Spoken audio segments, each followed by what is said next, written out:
सभी को नमस्कार। आज के इस सेशन में हम एक महत्वपूर्ण विषय पर आपके सामने अपने जो विचार है वो साझा करने जा रहे हैं। वो विषय है कि सेकंड ग्रेड जो साइंस की और प्रथम प्रश्न पत्र दोनों को किस प्रकार से हम मैनेज करें, दोनों का टाइम टेबल किस प्रकार से सेट करें ताकि दोनों को पर्याप्त और बराबर समय मिल सके। इसके लिए हमने ये जो आज का वीडियो है स्पेशली उन विद्यार्थियों के लिए है जो विद्यार्थी ग्रेड सेकंड की जो वैकेंसी संस्कृत शिक्षा विभाग दिसंबर में आयोजित होने वाली है उसको लेकर स्पेशल वीडियो है। तो आप इसको पूरा कोशिश ये की हमने कि आप इसको अच्छे से देखेंगे, पूरा देखेंगे और उसके बाद आप यदि रियल में ग्रेड सेकंड साइंस की तैयारी कर रहे हैं तो आपको इसका काफ़ी फायदा है जो मिलेगा। अब हम बात करें कि टाइम टेबल, हालांकि टाइम टेबल बनाना एक विद्यार्थी का काम है, विद्यार्थी को खुद सेट करना होता है अपने समय के अनुसार, क्योंकि अलग अलग स्थिति हो सकती है। हम ऐसा मजबूर नहीं कर सकते किसी को, कोई रात को पढ़ता है, कोई दिन में पढ़ता है, कोई देर रात्रि तक पढ़ता है, कोई सुबह जल्दी उठकर पढ़ता है। तो वो आपके ऊपर है कि आप किस तरीके से उसकी तैयारी कर रहे हैं, उस विषय को किस प्रकार से पढ़ रहे हैं। लेकिन हमारा उद्देश्य ये है कि कई बार हम एक विषय को बहुत ज्यादा पढ़ लेते हैं, एक विषय को हम देख भी नहीं पाते हैं। ऐसा सब्जेक्ट भी, जैसे हम जीके की बात करें तो जीके के अंदर हमारे पास काफी विषय हैं। जीके के अंदर हमारे पास जैसे हम बात करें, जैसे ये जीके वाला पार्ट है, ये हमारा साइंस का पार्ट है। अब जीके और साइंस के दोनों में अंतर क्या है कि जैसे इसमें भी काफी विषय हैं और इसके अंदर भी मुख्य रूप से 4 विषय हैं, जिसके अंतर्गत हमारी केमिस्ट्री है, फिजिक्स है, बायो है और टीचिंग मेथड। इधर हम जैसे राजस्थान की बात करें, राजस्थान हिस्ट्री है, राजस्थान कला संस्कृति है, राजस्थान पॉलिटिकल साइंस है जिसे राजव्यवस्था बोलते हैं, और राजस्थान की करंट अफेयर्स है, इंडिया का ज्योग्राफी का पार्ट है, इंडिया राजव्यवस्था का पार्ट है। तो आपको सबको बराबर लेके चलना है। हम शुरुआत से बिल्कुल जीरो से यहाँ सीखना प्रारंभ कर रहे हैं कि सबसे पहले जैसे अलग अलग विद्यार्थियों के हम देखें कि कुछ विद्यार्थी ऐसे हैं जिनका सब्जेक्ट बहुत अच्छा है, लेकिन वो जीके वाले पार्ट को क्या कर देते हैं, एक बार छोड़ देते हैं कि नहीं हमें तो जीके पढ़ना है। जो चीजें हमें आ रही हैं उनको हम बार बार पढ़ते जा रहे हैं, तो वो सही नहीं है। आपको थोड़ा सा जो चीजें आपको आ रही हैं उनको कम करके जो अतिरिक्त समय, जैसे आपका जीके वीक है, बहुत से ऐसे विद्यार्थी जिनका जीके बहुत स्ट्रॉन्ग है, तो आप जीके वाले पार्ट को छोड़कर साइंस वाले पार्ट पर थोड़ा सा फोकस ज्यादा करें। ऐसा नहीं बिल्कुल छोड़ दें, लेकिन थोड़ा सा आपको उधर समय है उसको बढ़ाना है। अब जैसे हम बात करें, अब टोटल हमारे 500 नंबर का पेपर सेकंड ग्रेड के अंदर होना है, 500 मार्क्स। अब हमें वो, हालांकि ऐसा कोई जरूरी नहीं है कि आप सब्जेक्ट के अंदर 300 लेके आओ, आप जीके के अंदर 200 लेके आओ, 250 लेके आओ। जैसे सब्जेक्ट में आप 250 नंबर प्राप्त कर रहे हैं, जीके में आपके 100 ही हो रहे हैं, वो हमारे ऊपर है कि हमें ऑल ओवर 300 के आसपास, जैसे दो साइंस की मैं बात करूं तो 270 280 का टारगेट हमें हासिल करना है मिनिमम। संस्कृत शिक्षा विभाग के लिए 270 280 नंबर हमें प्राप्त करने हैं। वो किस टाइप से प्राप्त करने हैं वो आपके ऊपर है। आप दोनों विषयों को, जो विषय आपका कमजोर है, आप तो पहले ये डिफाइन कर लें। आप इस रणनीति के तहत सबसे पहले, जैसे साइंस सब्जेक्ट है आपका, उसके अंदर आप ये देख लें कि आपका जो विषय अच्छा है, जैसे बायो आपकी अच्छी है, केमिस्ट्री आपकी अच्छी है और टीचिंग मेथड आपका अच्छा है। इन तीनों को मिला के एक ऐसा फिक्स टारगेट बना लें कि हमें इन तीनों के अंदर इतने नंबर हासिल करने हैं। ये आपका एक रफली डायग्राम आपके पास होना चाहिए कि बायो में हम 20 से 25 प्रश्न सही हो सकते हैं, केमिस्ट्री हमारा थोड़ा सा वीक है, यदि हमारा टीचिंग मेथड अच्छा है तो इन दोनों में मिला के हम जैसे 70 के आसपास कर लेंगे। इधर अपना टारगेट 70 है तो आप जीके वाले पार्ट को भी देखें भी, कम से कम 70 वाला पार्ट यहाँ भी हम कोशिश करें कि हमारे 70 के आसपास प्रश्न सही हो जाए। हम उधर केवल काम चलाऊ देख रहे हैं, मतलब केवल ये सोच रहे हैं कि 70 एक प्रश्न हमारे मुश्किल से सही होंगे, तो आप जीके वाले पार्ट को थोड़ा सा स्ट्रॉन्ग कर सकते हैं। इस तरीके से इन दोनों में एक मैनेजमेंट करना है। इसके अलावा हम इसमें देखें कि एक टाइम टेबल, एक समय सारणी आपकी किस टाइप से होनी चाहिए। समय सारणी, हालांकि अभी हमने बात की थी कि आप समय के रूप में जरूरी नहीं है कि दिन रात, आपके ऊपर है, वो किसी भी तरीके से आप उसको पढ़ सकते हैं। लेकिन ये ध्यान में रखना है कि पढ़ते वक्त हमारा कोई विषय छूटे ना। जैसे जीके के अंदर हमारा यदि टारगेट है कि हमें 70 प्रश्न प्राप्त करने हैं, 140 अंक हमें इस विषय में लेने हैं, तो आप ये नहीं है कि राजस्थान जीके के अंदर केवल 2 टॉपिक देख लिए, उनको ही बार बार पढ़ते जाए। राजस्थान सिलेबस सबसे पहले आपको अपने पास रखना है। सिलेबस के अनुसार उन टॉपिकों को बहुत ज्यादा अच्छे से करना है जो टॉपिक पिछले एग्जाम में लगातार जहां से प्रश्न पूछे जा रहे हैं। आपको पता है कि इस टॉपिक से हर बार प्रश्न आ रहे हैं और किस प्रकार के प्रश्न आते हैं। कुछ ऐसे टॉपिक है जहां से साधारण प्रश्न आते हैं, सीधे सीधे प्रश्न आते हैं, उनको आप कर सकते हैं। कुछ एक टॉपिक ऐसे हैं जहां से थोड़े डीप और टफ प्रश्न आते हैं, उनको आपको भी देखना है भी हाँ इस टॉपिक से इस प्रकार का प्रश्न बनना है, क्या हमें ये आ रहा है या नहीं आ रहा है। तो आप उन चीजों को साथ में देखते जाएं। इसके जो ऑब्जेक्टिव है साथ साथ आप प्रश्न भी निकालें ताकि आपको पता चले कि इस टॉपिक से ऐसे प्रश्न आ रहे हैं। जैसे हम बात करते हैं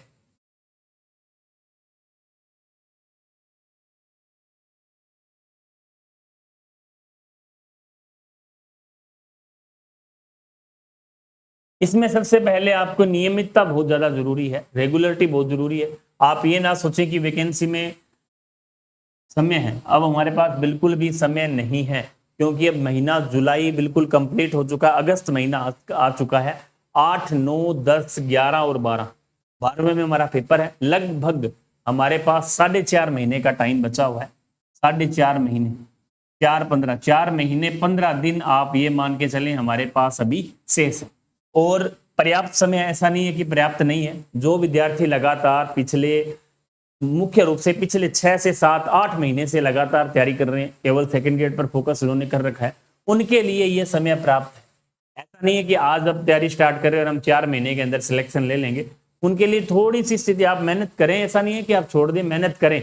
आपको हो सकता है इसमें नहीं तो आने वाली परीक्षा में काम आएगा, वहां भी आपके लिए ये जो मेहनत है 4 महीने की वो ऐड हो जाएगी, जुड़ जाएगी आगे वाले, क्योंकि आगे भी वैकेंसी सेकेंडरी एजुकेशन की आने वाली है। तो इसके अंदर आप 4.5 महीने के अंदर अब हमें निश्चित रूप से एक ऐसा टाइम टेबल सेट करना है कि हमें डेली कितने घंटे पढ़ना है। अब देखो अलग अलग वो भी हमारे ऊपर डिपेंड करता है कि कुछ एक विद्यार्थी मेरे जैसे ऐसे हैं जिनको 12-13 घंटे पढ़ने से वो चीज याद होती है, कुछ ऐसे भी हैं जो 5 घंटे में उतनी चीजों को याद कर लेते हैं। लेकिन आपको नियमित अध्ययन यहाँ करना है, चाहे वो विद्यार्थी होशियार है, चाहे वो विद्यार्थी नॉर्मल एवरेज है, तो उन दोनों को समय डेली देना है। अब आपको एक तो डिस्टर्बेंस, एकांत में कम से कम रहें, ताकि आप जैसे जैसे ज्यादा लोगों के संपर्क में यदि आप आएंगे उतना ही आप विचलित होते जाएंगे। अब ऐसा समय है जैसे जैसे परीक्षाएं नजदीक होंगी, डिमोलाइज वाला एक जो कॉन्सेप्ट है वो हमारे ऊपर हावी होता है।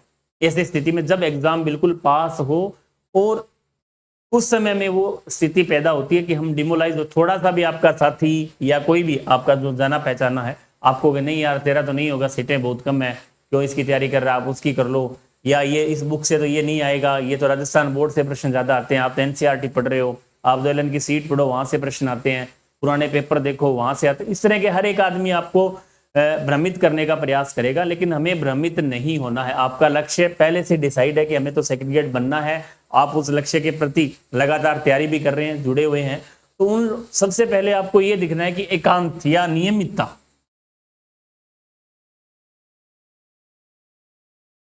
ये सबसे महत्वपूर्ण है। यदि आप नियमित हैं तो आप उस चीज को हासिल कर सकते हैं, आपके लिए समय मायने नहीं रखता। दूसरी बात, जो भी चीजें आप पढ़ रहे हैं, जो चीजें आप पहले पढ़ चुके हैं, आपको सबको पता है क्योंकि आपने पुराने पेपर्स भी देखे हैं, आप टेस्ट भी दे रहे हैं, या आप इतना शायद कोचिंग भी कर चुके हैं, तो इतना कुछ आप शायद सीख चुके होंगे कि आपको इस चीजों का इतनी चीजों का मालूम कम से कम है कि ये चीज हमारे काम की है और ये चीज काम की नहीं है। तो उन चीजों में आप जो चीज जैसे सब्जेक्ट के अंदर आप पढ़ रहे हैं, जो महत्वपूर्ण टॉपिक हैं उनके आप शॉर्ट नोट्स भी साथ साथ तैयार कर सकते हैं। मैनेजमेंट ये समय सारणी का ही हिस्सा है, ताकि आप भ्रमित ना हो, बाद में आपका टाइम खराब नहीं होगा, लास्ट टाइम में केवल आप उनका रिवीजन कर सकते हैं। ये चीजें आप साथ साथ इसको लेके चल सकते हैं। अब हम समय की बात कर रहे थे कि 4.5 महीने हमारे पास बचा हुआ टाइम है। 4.5 महीने के अंदर अब जीके को और सब्जेक्ट को दोनों को आपको लेके चलना है। जो विद्यार्थी लंबे, मैं बात कर रहा हूँ 8-10 महीने से जो तैयारी कर रहे हैं, केवल उन लोगों की मैं बात कर रहा हूँ, वो आराम से इसको आने वाले 4.5 महीने के अंदर अंदर अच्छे तरीके से कवर कर सकते हैं। ऐसा कोई बहुत अच्छा टाइम है, अच्छा आगे टाइम भी आपके लिए बहुत शानदार आने वाला है। सर्दियां आने वाली है, सर्दियां जो है हमारे लिए इस समय की तुलना में पढ़ने के लिए ज्यादा अनुकूलित होती है। आप लंबे टाइम तक पढ़ सकते हैं, रात्रि में भी दिन में भी अच्छा समय होता है।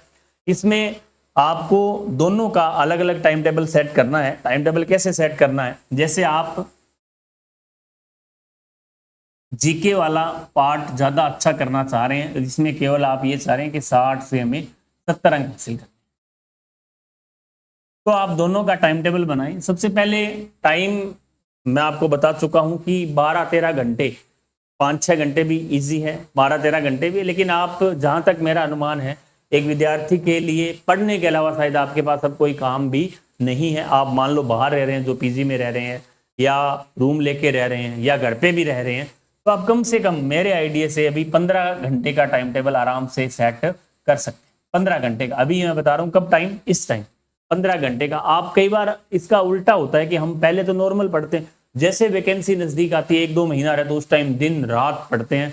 तो उस स्थिति में ज्यादा टाइम बढ़ाना, अब ये टाइम है कि इसमें हम समय बढ़ा सकते हैं। जैसे जैसे नजदीक जाएंगे तो एवरेज टाइम वहां आपको रखना, एकदम लोड नहीं लेना, एकदम बढ़ाना नहीं है। ऐसा नहीं हो पहले हम 12 घंटे पढ़ रहे थे फिर 18-18, 19-19 घंटे पढ़ रहे हैं, पता ही नहीं चल रहा क्या पढ़ रहे हैं, क्या याद हो रहा है, नहीं हो रहा। उस स्थिति कब होती है, जब हम बहुत ज्यादा बिल्कुल पास एग्जाम होता है और हमारे जो चीजें याद नहीं हो रही। उसका कारण क्या होता है कि दबाव बढ़ जाता है हमारे ऊपर कि नहीं हमें तो इतना पढ़ना है, क्योंकि उस टाइम हो सकता है आपने पहले इतना समय नहीं दिया हो। लास्ट के समय हर एक व्यक्ति चाहता है जो तैयारी करने वाला हमारा सिलेक्शन हो, लेकिन अब वो समय है। इस टाइम यदि आप 15 घंटे पढ़ रहे हैं और उस टाइम आप 20 घंटे भी पढ़ रहे हैं तो बराबर है, क्योंकि अब हमारे ऊपर कोई अतिरिक्त दबाव नहीं है, प्रेशर नहीं है, माइंड फ्रेश है।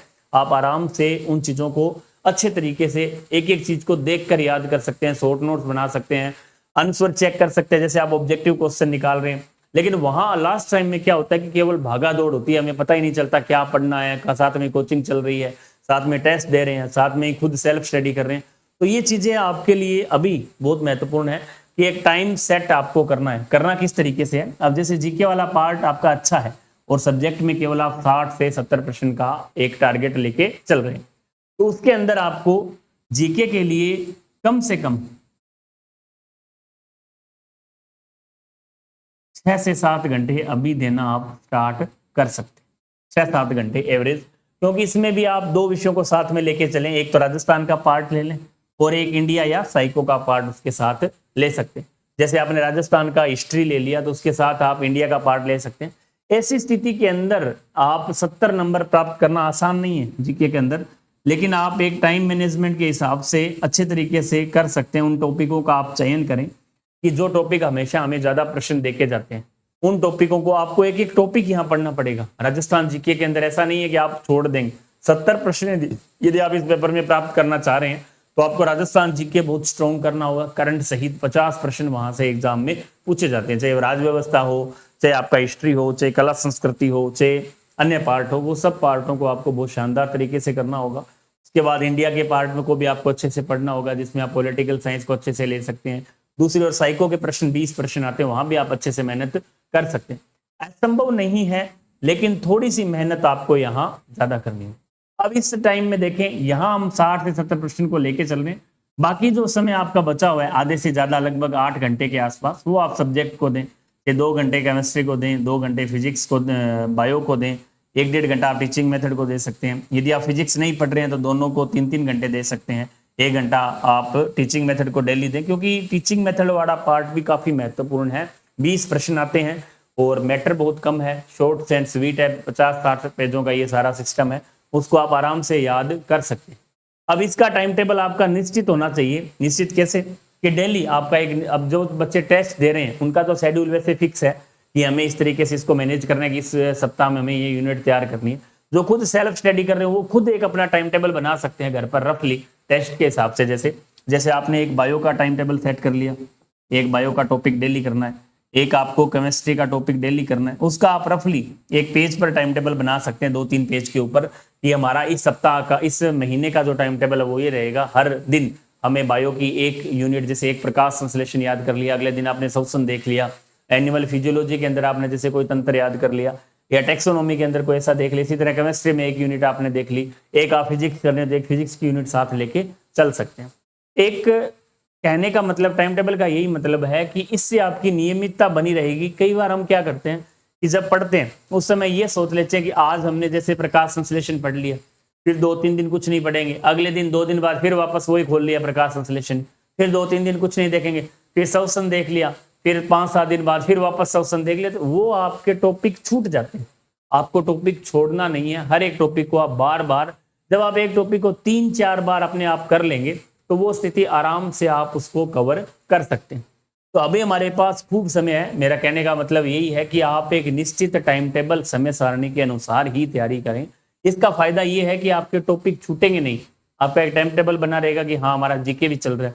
कई विद्यार्थी ऐसे हैं जो जीके को साथ नहीं कर रहे हैं कि नहीं जीके अपने बाद में कर लेंगे, पहले अपने सब्जेक्ट पढ़ लेते हैं, एक महीना जीके पढ़ेंगे। तो आप वो बिल्कुल गलत स्थिति है। आप छोड़े नहीं, कम समय दे सकते हैं लेकिन नियमितता, मतलब आप जैसे सब्जेक्ट के अंदर आप बात करें, हम बहुत से विद्यार्थियों की ऐसी होती है स्थिति, मैं आपको बता दूं कि वो क्या करेंगे कि जीके वाला पार्ट छोड़ दिया। जीके का जैसे पार्ट छोड़कर चलेंगे, पहले हम 1.5 महीना क्या पढ़ेंगे, सब्जेक्ट ही पढ़ेंगे, और उसके बाद वापस जीके पे लगेंगे तो पूरे दिन जीके ही पढ़ेंगे। 1.5 महीना आप वापस सब्जेक्ट को भूल जाएंगे।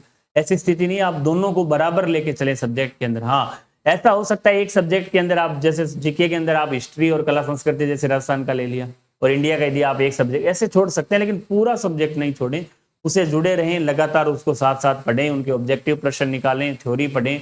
एक इसमें यह भी है कि ज्यादा जैसे जैसे एग्जाम नजदीक आएंगे, एक समस्या और भी उत्पन्न होगी कि आपको हर एक चीज, अब आपको ऐसा लगेगा कि इसमें से तो प्रश्न नहीं आएगा, ये मेरा पूरा नहीं है ये टॉपिक। ऐसे लगातार जैसे जैसे आप पास आते जाएंगे, हर एक नई बुक आपको अच्छी लगने लगेगी। आप बुक डिपो पर जाएंगे, करंट से रिलेटेड देख सकते हैं, राजस्थान जीके से देख, सब्जेक्ट से भी आपको लगेगा नहीं यार ये बुक पढ़नी चाहिए। तो उसके लिए थोड़ी सी स्थिति साफ आपको कर दूं कि आप जो चीजें पहले पढ़ रहे हैं, आप ये निर्णय बहुत पहले ले चुके हैं कि हमें क्या पढ़ना है। अब आप एग्जाम के पास जाके ना तो आपको कोचिंग करनी है, ना आपको कोई अलग मैटर पढ़ना है, नया मैटर नहीं पढ़ना है। जो चीजें आप पहले से पढ़ रहे हैं उनको ही आपको बार बार रिवीजन करनी है, उसी तरीके से आपको पढ़ना है। कोई ज्यादा खास फर्क नहीं पड़ने वाला है कि वो पढ़ने से इतना कुछ हो जाएगा। आपके पास जो चीजें पहले से अवेलेबल हैं, जिस सब्जेक्ट को आप जहां से पढ़ रहे हैं वहीं से आपको लगातार पढ़ते जाना है। उन चीजों का आप बार बार रिवीजन करें। ऐसा नहीं है कि आपने एक दिन लक्ष्य की गाइड पढ़ रहे हो और दूसरे दिन अलग गाइड लेके आ रहे हो, तीसरे दिन किसी ने बता दिया इसमें से कुछ नहीं आता, पेपर तो सारा उसमें से आता है, तो वो ले आते। ऐसा नहीं है। आप कोई ज्यादा खास फर्क मैं आपको बता रहा हूँ नहीं पड़ेगा, कोई 5-7% का फर्क पड़ता है, वो आप फर्क वैसे ही निकाल लोगे। यदि उसको 2-3 बार पढ़ लोगे तो वो चीजें वही भी कवर हो सकती है। इस तरह ये भी हमारा एक टाइम टेबल का हिस्सा है। तो हमने टाइम टेबल के रूप में ये देखा कि आपको समय सारणी बनाकर दोनों पेपर को एक साथ लेके चलना। अब ऐसा भी करते हैं कोई विद्यार्थी की सर हम जीके रात को पढ़ें या दिन में पढ़ें, ये आप, हालांकि सब्जेक्ट जो हल्का सब्जेक्ट है वो आपको उस टाइम पढ़ना चाहिए जब आप लगातार 8-10 घंटे पढ़ रहे हैं। उसके बाद आपको लग रहा है कि अब, क्योंकि एक व्यक्ति की निश्चित ऊर्जा होती है, आप लगातार 8 घंटे 10 घंटे पढ़ने के बाद आपको थकान, दिमाग की थकान, जो मानसिक रूप से थकान होती है वो सबसे ज्यादा खतरनाक होती है। शारीरिक थकान से व्यक्ति को कोई ज्यादा नुकसान नहीं होता है, लेकिन जो मानसिक रूप से थकान, हमारी जो मानसिक थकान है वो ज्यादा महत्वपूर्ण है। कहना आसान है कि पढ़ना तो बहुत आसान है, पढ़ना आसान इतना नहीं है। आप बैठ के भी पढ़ोगे तो भी आपका जो दिमाग है या मानसिक रूप से आप बहुत ज्यादा अस्थिर रहेंगे। ऐसी स्थिति में जैसे हम दिन में आप पढ़ रहे हो, सुबह आप फ्रेश माइंड जैसे उठे, तो उस समय वो सब्जेक्ट आप लेके चलें जो आपको थोड़ा सा टफ लग रहा है, तो आप फ्रेश माइंड उसको पढ़ें। या जो आपको कम आ रहा है, जो चीज, जैसे आपका बायो फेवरेट सब्जेक्ट है, आपने बायो पढ़ा रहे हैं, जैसे कोई टीचर है, बायो बहुत अच्छा है, लेकिन उसको आपको बार बार पढ़ने की आवश्यकता नहीं है। आप उन सब्जेक्ट को, उन टॉपिक्स को पढ़े जो टॉपिक आपका कमजोर है और आपने सिलेबस के अंदर से उसको कवर नहीं किया। कई विद्यार्थी, मैंने अभी एग्जांपल दिया था कि कैसे केमिस्ट्री के अंदर कोऑर्डिनेशन कंपाउंड है, उसको आप बार बार पढ़ रहे हो। आप वहां दूसरे टॉपिक को भी देखें भी, उस टॉपिक को हमने समय दिया है या नहीं दिया, उसको पढ़ा है या नहीं पढ़ा। हाँ, कोई टॉपिक आपको छोड़ना है तो उसको बिल्कुल छोड़ दीजिए। जैसे आपने केमिस्ट्री के अंदर निर्णय ले लिया कि हमें इलेक्ट्रो नहीं पढ़नी है, हमें स्पेक्ट्रो नहीं पढ़नी है, हमें कोऑर्डिनेशन या कोई ऐसा टॉपिक हार्ड है, ऑर्गेनिक हमें नहीं पढ़नी है, तो आप उसको बिल्कुल छोड़ दें। लेकिन जो चीजें आप पढ़ रहे हैं उनको आप बार बार और अच्छे तरीके से पढ़ें, ताकि उनमें से हमें कुछ नहीं छोड़ना। जैसे हमने फिजिक्स स्किप कर दी, कोई बात नहीं, कर दी, लेकिन फिजिक्स की स्किप करने के बाद जो सब्जेक्ट पढ़े बचे हुए हैं उनको आपको अच्छे से कवर करना है। अब लास्ट में ऐसा नहीं है पहले तो हम स्किप कर दें और उसके बाद लास्ट में जाके नहीं नहीं सर फिजिक्स तो पढ़ना पड़ेगा, सब पोस्टें बहुत कम है, वो कह रहा है, वो कह रहा है, इस प्रकार के सवाल भी लास्ट में आने लग जाते हैं। तो आप पहले से ये सोच लें। हालांकि ऐसा कुछ फर्क नहीं पड़ने वाला है। पिछली बार भी संस्कृत शिक्षा विभाग की वैकेंसी थी, वहां भी लोगों ने बिना फिजिक्स के सिलेक्शन दिया है, तो ऐसा कोई जरूरी नहीं है। वो आपके ऊपर, आपका सब्जेक्ट अच्छा है तो उसको कवर कर सकते हैं, क्योंकि हमें तो 280 नंबर लेके आने हैं। हमारा तो टारगेट 280 का है, तो 280 आप चाहे जीके में 70 करके लाओ, चाहे सब्जेक्ट में 80 करके लाओ, वो आपके ऊपर है, आप कैसे भी करें। आप यदि सब्जेक्ट में 80 लेके जा रहे हैं तो वहां आप 60 भी कर लेंगे जीके के अंदर, तो भी 8 दूना 14, 8 और 6 14, 240 नंबर आपके, 8 और 140, 280 नंबर आपके यहाँ हो रहे हैं, तो आप आराम से कवर कर रहे हैं उसको भी। वो आपके ऊपर है कि आप जैसे टीचिंग मेथड के 20 प्रश्न है, हो सकता है आपके 18 प्रश्न सही हो जाए। केमिस्ट्री में आप हो सकता है अच्छी आपकी केमिस्ट्री तो आप 30% कर लें, बायो आपकी अच्छी है तो आप 20% कर लें। तो आप कैसे भी करके आपके ऊपर है कि हमें कवर करना है। चाहे आपको हो सकता है बायो नहीं आ रही हो, फिजिक्स में आप 20% कर रहे हैं, वो आपके ऊपर है। हमें तो ओ लवर इस पेपर के अंदर 280 प्लस नंबर लेके आने हैं। आपके किस प्रकार से आप टाइम सेट करते हैं वो आपके ऊपर है, लेकिन मेरा कहने का मतलब यही है कि आप सब्जेक्ट दोनों को साथ लेके चलें। अभी 4.5 महीने का समय बकाया है। यदि आप ये गलती कर रहे हैं तो ये गलती हमें नहीं करनी है कि दोनों विषयों को, फर्स्ट पेपर हो चाहे सेकंड पेपर हो, दोनों का अलग अलग टाइम टेबल बनाना है तो और उन दोनों को एक साथ लेके चलना है। आप यदि इस तरीके से लगातार पढ़ते रहेंगे तो निश्चित रूप से आपको इसमें सफलता मिलेगी। हाँ, जो पढ़ा हुआ आपका है, कई बार कुछ विद्यार्थी ऐसे भी हैं जिन्होंने अभी तैयारी स्टार्ट की है, जैसे कोई बीएड के एग्जाम थे, तो उनको भी पहले से हताश नहीं होना है, क्योंकि ये जो पढ़ा हुआ मैटर है, सेम सिलेबस है सेकेंडरी एजुकेशन का, वहां आपको बहुत काम आएगा। मैं मेरा बात बताऊं आपको कि मैं 2017 में मैंने बीएड किया था। उसी टाइम आपको पता होगा कि एक वैकेंसी आई थी 2017 के अंदर, सेकंड ग्रेड की एक बड़ी भर्ती थी, वसुंधरा राजे सरकार जाते वक्त निकाली थी, जिसमें लगभग 13,000 सीटें थी सेकंड ग्रेड के अंदर। पहले ये सीटें थी लगभग 9,000 के आसपास, बाद में वसुंधरा सरकार ने बिल्कुल एग्जाम होने के बाद इन सीटों को बढ़ाया था, और बढ़ाया क्या, 4,000 सीटें बढ़ी। लेकिन दुर्भाग्य से हमारी साइंस की जो सीटें थी 172 थी उस टाइम। पहली बार राजस्थान में आज तक सेकंड ग्रेड के अंदर इतनी सीटें कभी नहीं आई। केवल ऐसा लग रहा था कि संस्कृत शिक्षा विभाग की वैकेंसी है। सेकेंडरी एजुकेशन के अंदर 172 नॉन टीएसपी की सीटें थी ये। तो उस समय हम तैयारी कर रहे थे, कभी भी मेरे मन में ये नहीं आया कि सीटें कम है। हकीकत बता रहा हूँ आपको, हम 2 साथी थे, नाम भी बता सकता हूँ, लुनकन सर के हरिराम तरड और मैं जयपुर रहा करते थे उस टाइम, 4-5 महीने साथ रहे, 6-7 महीने। तो उस समय रात को 2 बज जाते थे, 3 भी बज जाते थे, हमें पता ही नहीं चलता भी रात को क्या टाइम हुआ। 1 बज जाता था, चाय पीते रहते, पढ़ते रहते। कभी ये महसूस नहीं हुआ कि 72 सीटें हैं, 172 सीटें इस एग्जाम के अंदर, कभी महसूस नहीं हुआ। तैयारी की, अच्छा पेपर भी अच्छा हुआ, लेकिन दुर्भाग्यवश पेपर का जो लेवल था वो थोड़ा सा डाउन रहा, और हमने जो तैयारी की थी वो पहले से ही बहुत हार्ड लेके चले थे। भी पेपर सीटें कम है, मेरिट थोड़ी ज्यादा जा सकती है, आपने चलो स्ट्रॉन्ग लेके चलते हैं। उस समय थोड़ा पहली बार हम भी तैयारी कर रहे थे, बताने वाला कोई था नहीं, जैसा हमने खुद ने पढ़ लिया। आज तो बहुत यूट्यूब चैनल बने हुए हैं, बहुत से साथी सिलेक्ट हैं, बहुत से आपको मोटिवेट कर रहे हैं, लेकिन उस समय ऐसा कुछ भी नहीं था। 2016-17 के अंदर यूट्यूब नाम से बहुत कम वीडियो, साइंस के अंदर तो बिल्कुल भी नहीं थे, एक भी नहीं था पूरे राजस्थान के अंदर। तो अब हमें हमारी मर्जी से, हमने जैसा हमें अच्छा लगा, पिछले पेपर देखे तो नहीं देखे तो, ऑब्जेक्टिव निकाले तो नहीं निकाले तो, वो हमने हमारी तरफ से पूरा कोशिश की कि हमने किया, और विश्वास था कि 101% सिलेक्शन हो। लेकिन दुर्भाग्य रहा कि उस वैकेंसी में लगभग इंतजार भी किया। पहली बार उस समय शायद ये हुआ था कि 2 गुना का जो रिजल्ट जारी होना प्रारंभ हुए थे उस समय, और हमारा उस समय 2 गुना का नहीं था, वो 2018 में स्टार्ट हुआ 2 गुना का। उससे पहले 2017 में उसका रिजल्ट क्या, उसके आंसर की लगभग 6 महीने बाद आई। 6 महीने तक तो हम वैसे इंतजार करते रहे कि हमें, वैसा मुझे विश्वास था कि हाँ 101% हमारा सिलेक्शन होगा, नंबर भी अच्छे थे, लेकिन आइडिया था कि इतनी मेरिट जानी चाहिए। लेकिन जब 6 महीने बाद समय आया, आंसर की आई, तो नंबर भी मिला लिए। साल भर लगभग 8 से 10 महीने बाद उसका रिजल्ट आया, तो रिजल्ट में हम 2 पॉइंट कुछ नंबर से रह गए, 2 पॉइंट कुछ। उसके बाद दोबारा संशोधित आंसर की आई, उसमें भी हम 1 पॉइंट कुछ मार्क्स से मैं रह गया, 1.23 थे या 24 से मैं रह गया। उस समय एक बार तो ऐसा लगा कि सब कुछ उजड़ गया, अब तो हमें नहीं पढ़ना चाहिए। क्योंकि जब एक व्यक्ति हद से ज्यादा मेहनत करता है और आप 18-18, 20-20 घंटे पढ़ने के बाद जब सिलेक्शन नहीं होता तो व्यक्ति टूट जाता है। वो स्थिति हमारे साथ भी हुई। 1-2 महीने हमने भी छोड़ा, गांव आ गए आराम से, क्योंकि वैकेंसी थी नहीं। 17 के लगभग, वो 16 का एग्जाम था, लगभग 17 के आसपास, सितंबर अक्टूबर के आसपास में गांव आ गया। पेपर देने के बाद कई दिन पर गांव रहे। उसके बाद ये सोचा कि वैकेंसी करना तो सेकंड ग्रेड है, वैकेंसी आएगी 2018 में, तो अपने को तैयारी करनी चाहिए। एक माहौल बना 2017 के लास्ट में कि वैकेंसी आएगी, और वो वैकेंसी आई 2018 मार्च के अंदर। तो उस समय वापस उसी ऊर्जा के साथ, लेकिन मैं आपको बताने का मेरा उद्देश्य था कि पढ़ा हुआ आपको बहुत याद लगा। हालांकि 2018 में मैंने इतनी मेहनत नहीं की जितनी मेहनत मैंने 2017 में की थी। पढ़ते थे लेकिन एक डर सता रहा था उसी समय हमें भी। आप कई बार सोचते कि ये सबके साथ होता है कि यार अब की बार नहीं हुआ तो मारे जाएंगे, लेकिन अब की बार एक पॉजिटिव पॉइंट था कि सीटें 1100 कुछ थी, 1145 या 1160 नहीं, ये लमसम सीटें थी। तो अब की बार तो था कि हाँ 101% हमारा हो जाएगा, सीटें बहुत हैं। और वास्तव में एक पॉजिटिव एनर्जी मिली।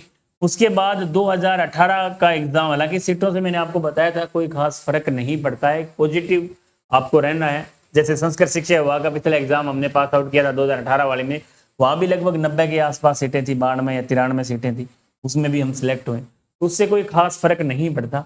तो उस समय की जो पढ़ी हुई तैयारी थी वो बहुत काम आई, नोट्स बने हुए थे, सारा कुछ तैयार था, केवल रिवीजन करना था। तो हम उस समय 7-8-10 घंटे आराम से पढ़ते थे, तो आराम से उसका सिलेबस कवर हमारा हुआ। और लास्ट टाइम में थोड़ा सा उसको बढ़ाया भी और अच्छी रैंक से हमारा सिलेक्शन हुआ। तो आप आराम से उस समय कर सकते हैं। लेकिन पढ़ा हुआ ज्ञान कैसे काम आता है, एक उदाहरण और भी ऐसा कि 2016 में जो सेकंड ग्रेड हुई उसके अंदर साथ साथ एक लैब असिस्टेंट की वैकेंसी भी आई थी, जो काफी बड़ी वैकेंसी थी। लैब असिस्टेंट की शायद पहली वैकेंसी थी, एग्जाम करवाया गया था जिसमें, और वहां हमने एग्जाम दिया, पेपर बहुत टफ आया। लेकिन पढ़ा हुआ मैंने आपको बताया कि उसमें तो नहीं हुआ, लेकिन लैब असिस्टेंट में भी हमने पेपर दिया उस दौरान, जो पढ़ा हुआ था। एलन की सीटें जैसे मैंने आपको बताया कि वो लेवल से पढ़ा, लेकिन वहां पेपर का लेवल अच्छा था, तो उसमें हम सेलेक्ट हो गए, उसमें मेरा वेटिंग लिस्ट में हुआ।